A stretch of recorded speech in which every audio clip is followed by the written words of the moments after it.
sharing kabar bahagia di tengah COVID-19.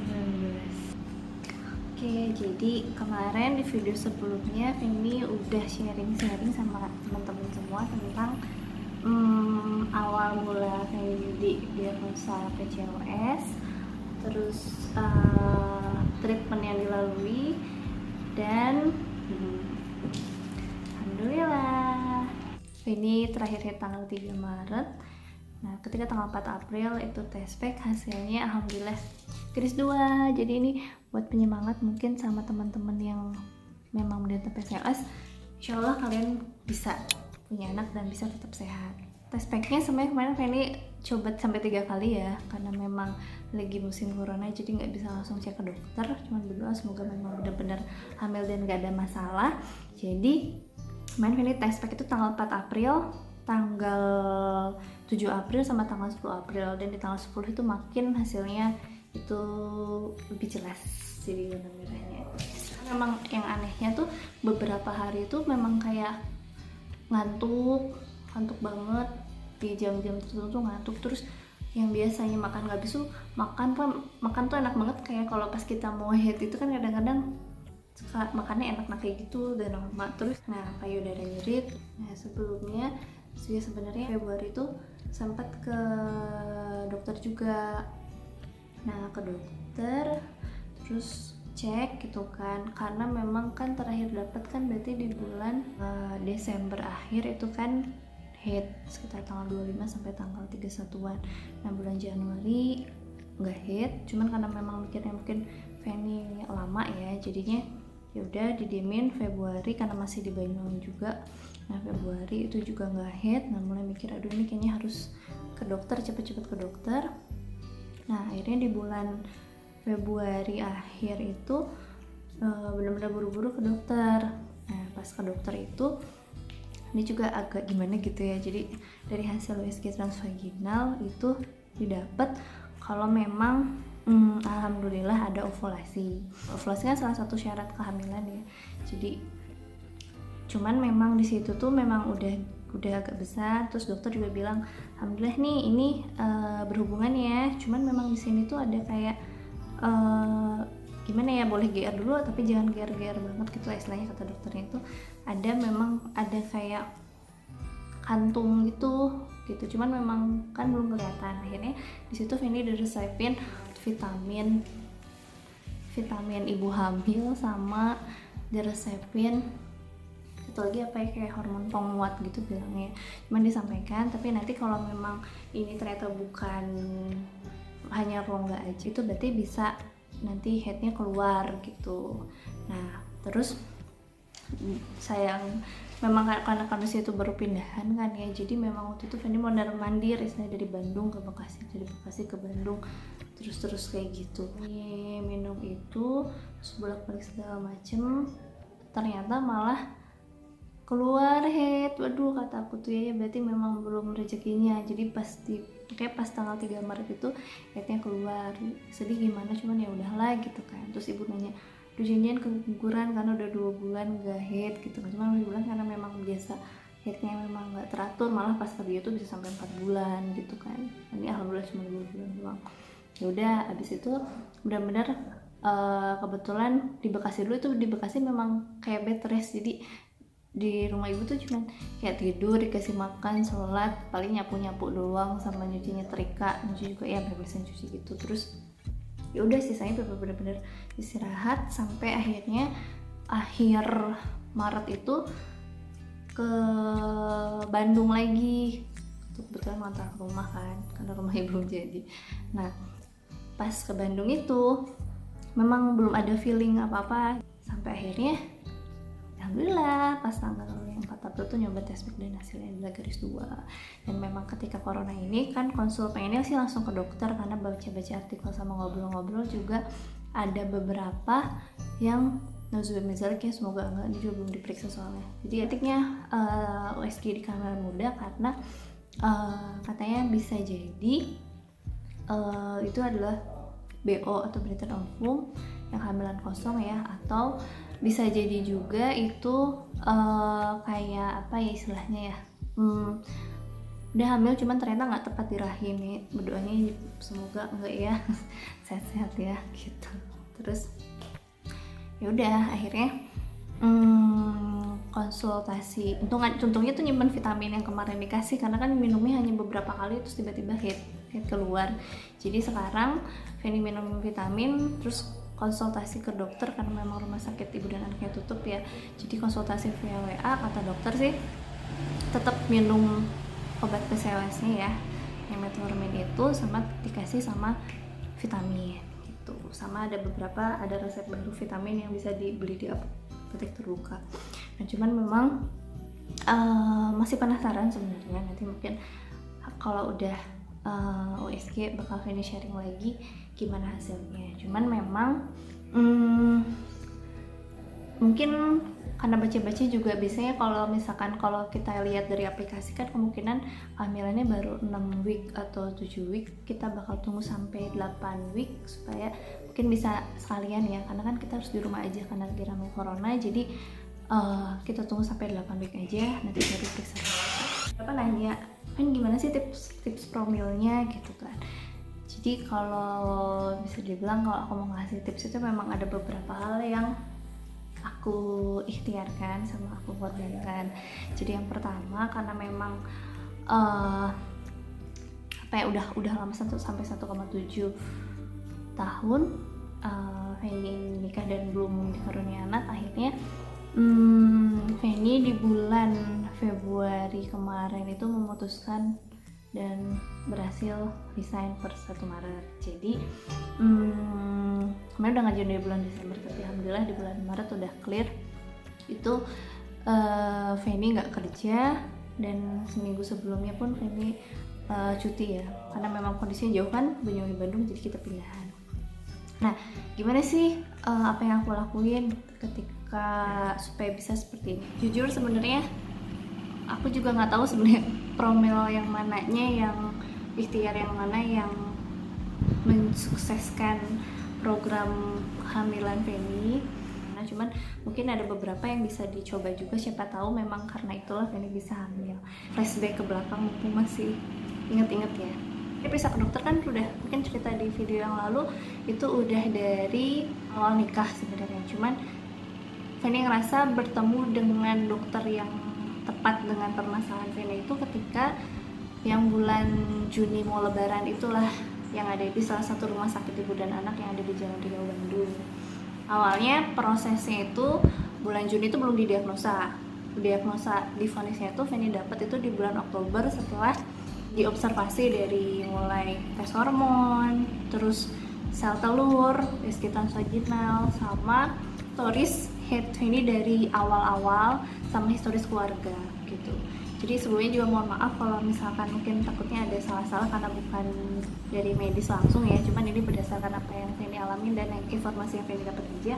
Jadi mohon dikoreksi kalau ada kesalahan. Ada beberapa teman yang nanya, Fen, jadi aku ciri-cirinya kayak kamu, katanya gitu kan. Terus apa aku PCOS ya, kamu minum obat apa? Nah aku nggak berani menyarankan untuk membeli obat apa yang Feni minum, karena takutnya memang nggak sesuai sama sebenarnya penyakitnya seperti apa. Jadi baiknya sih kalau memang tanda-tandanya memang seperti apa yang Feni sampaikan, tetap saran Feni adalah konsul ke dokter ahlinya ya. Balik lagi, bulan Juni itu Feni nggak dikasih apa-apa, masih diobservasi. Bulan Oktober itu Feni mulai dikasih obat. Nah sebenarnya cerita dulu ya, karena Feni memang kondisinya juga LDR sama suami, jadi ketemunya itu dalam setahun itu hanya di bulan-bulan tertentu. Kan ada yang LDR pulang misalkan ketemu setiap seminggu atau 2 minggu sekali sama istrinya. Nah kebetulan kalau Feni karena suami masih kuliah di luar, jadi dia datang itu pas lagi liburan datang ya, bisa sebulan setengahan lah bisa ketemu Feni. Dan kondisinya waktu itu Feni masih kerja ya. Feni di bulan Oktober itu kan ke dokter itu sama mama, dan kondisinya sama suami belum ketemu. Dokternya nanya kan, ini ketemu lagi kira-kira di bulan apa? Nah ketemu laginya di bulan kurang lebih di Desember akhir atau Januari awal. Mungkin karena faktor itu juga dokter pengen ngebersihin dulu sama ngebenerin siklus headnya Feni. Jadi Feni itu di bulan Oktober karena itu juga udah nggak head selama Juli, Agustus, Oktober, kurang lebih 4 bulan. Jadi Fanny itu kasih peluru dulu selama 15 hari. Ini nggak bisa sebut mereknya. Jadi Fanny minum selama 15 hari. Di hari ketiga apa keempat atau kelima setelah minum itu head Fanny keluar. Nah setelah itu di hari kedua Fanny disuruh minum pil KB selama 21 hari. Setelah seminggu head lagi, terus minum obat lagi. Jadi itu berlangsung selama 2 bulan. Nah setelah itu dilanjut lagi sama minum obat yang salah satu itu obat metformin sih, sejenisnya jenis metformin. Ini baca-baca cuman sama ini juga nggak disebut mereknya. Itu diminum yang harus tepat waktu ya, tepat waktu. Sama satu lagi kalau Fendi baca-baca itu kayak suplemen, jadi untuk mengurangi efek diabetes gitu. Memang PCOS kan sudah dijelaskan ya, nanti bisa lihat videonya, itu kan hubungannya sama diabetes. Jadi Fendi itu kalau dihitung-hitung minum obat metformin itu kurang lebih Desember, Januari, Februari, Maret, sampai sekarang pun masih minum obatnya. Di obat itu memang kondisinya itu memang nggak enak, yang atau ya kalau ngobrol-ngobrol ada beberapa teman yang PCOS juga, itu mereka efeknya tuh banyaknya kayak malah kayak ke diare gitu kan, terus mual muntah juga masih sama. Nah, kalau ini lebih ke mual muntah sama lemes sama migrain biasanya itu yang dirasain. Jadi Fanny itu ikhtiar di bulan November, Desember, Januari itu, nah sebelum ketemu sama suami ya, minum yang metformin itu rutin tiap hari 1 kapsul di jam yang sama. Nah setelah mual muntah dan segala macam, nah ikhtiar Fanny yang berikutnya itu Fanny resign dari tempat kerja sebelumnya. Jadi karena memang efeknya nggak kuat dan ada beberapa pemikiran untuk yang gimana ya, mungkin nggak semua orang bisa dapat semua hal dalam hidup, harus ada yang dikorbanin. Jadi karena Fanny pikir itu anak itu adalah rezeki yang luar biasa, jadi ya Fanny mengundurkan diri dari salah satu perusahaan yang bisa dibilang sih cukup apa ya, cukup bonafit lah untuk kedepannya gitu. Nah prosesnya dari bulan Desember udah ngajuin sih, cuman baru clear itu di bulan Februari akhir, Maret awal. Karena ya udah lumayan lama ya kan, Fanny mungkin bisa ngulang ceritanya. Kalau Fanny nikah tuh udah dari bulan Agustus 2018. Jadi kalau dihitung sampai sekarang itu sekitar 1 tahun 7 bulan. Nah, karena usia juga yang udah nggak muda lagi.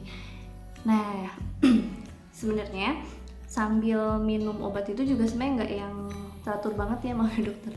Jadi ada beberapa kondisi kan di perjalanan itu perjalanan aja nggak kuat. Jadi beberapa kali ketika memang pindahan itu aku nggak minum obatnya dulu karena takutnya nanti lemes dan malah nggak enak lah gitu dalam perjalanan. Cuman memang setelah resign, nggak tahu ya, mungkin lebih banyak waktu luang dan memang apa ya, mungkin kecapean badan juga ngaruh kali ya. Apalagi memang kalau baca-baca artikel itu kan kalau memang wanita itu fitrahnya itu kan di rumah ya, jadi kalau kerja pun mungkin nggak kerja yang full time tapi lebih ya berkarya sambil santai dan segala macam.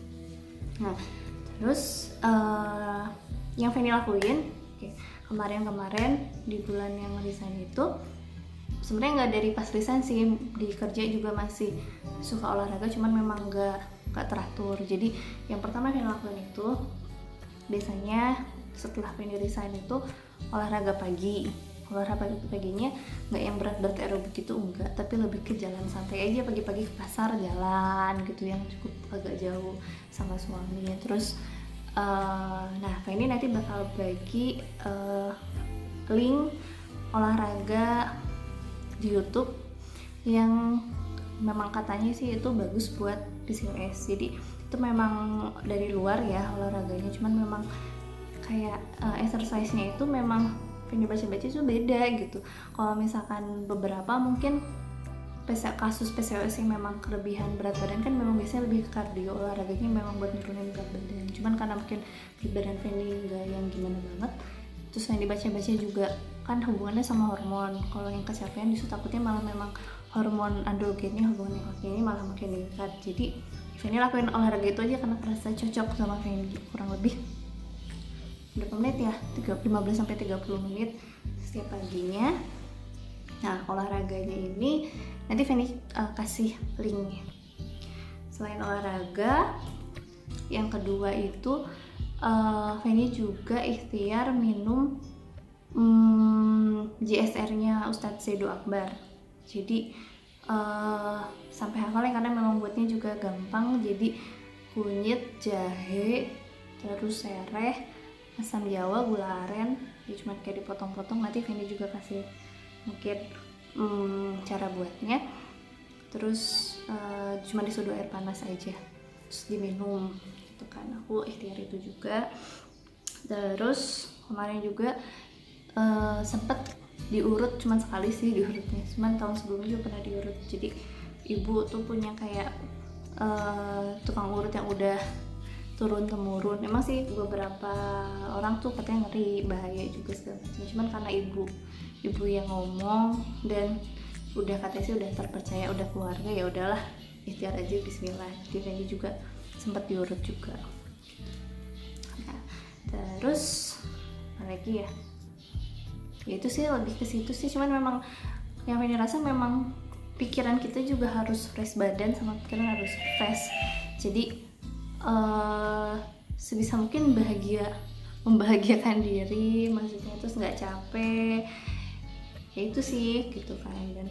Dan memang lain dari dokter Fanny itu, dan memang Fanny pun mengurangi makanan-makanan yang mengandung gula.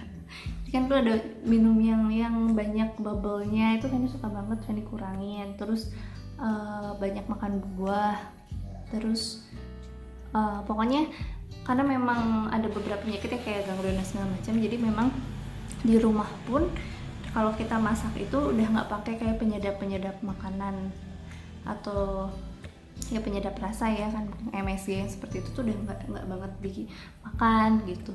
Bang suami juga bilang ya, kamu tapi kalau jajan gini, tapi kalau makan di rumah kamu pakai penyedap rasa. Ya karena aku rasa kalau misalkan kita misalkan udah pakai penyedap rasa, di luar juga kita nggak tahu pakai apa, itu kan malah jadi double ya. Setidaknya memang nggak bisa benar-benar nggak pakai, tapi setidaknya kita mengurangi gitu. Jadi di rumah kayaknya udah nggak pakai yang namanya penyedap rasa tuh enggak.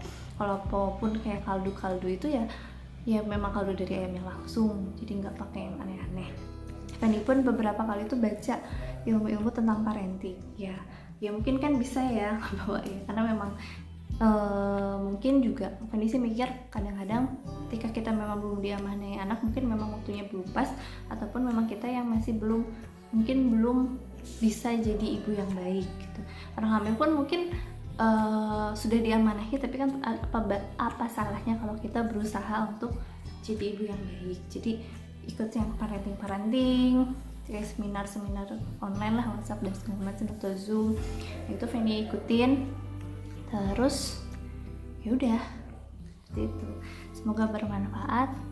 Nanti kalau ada yang mau tanya bisa tinggal tanya langsung aja ya. Terima kasih, assalamualaikum.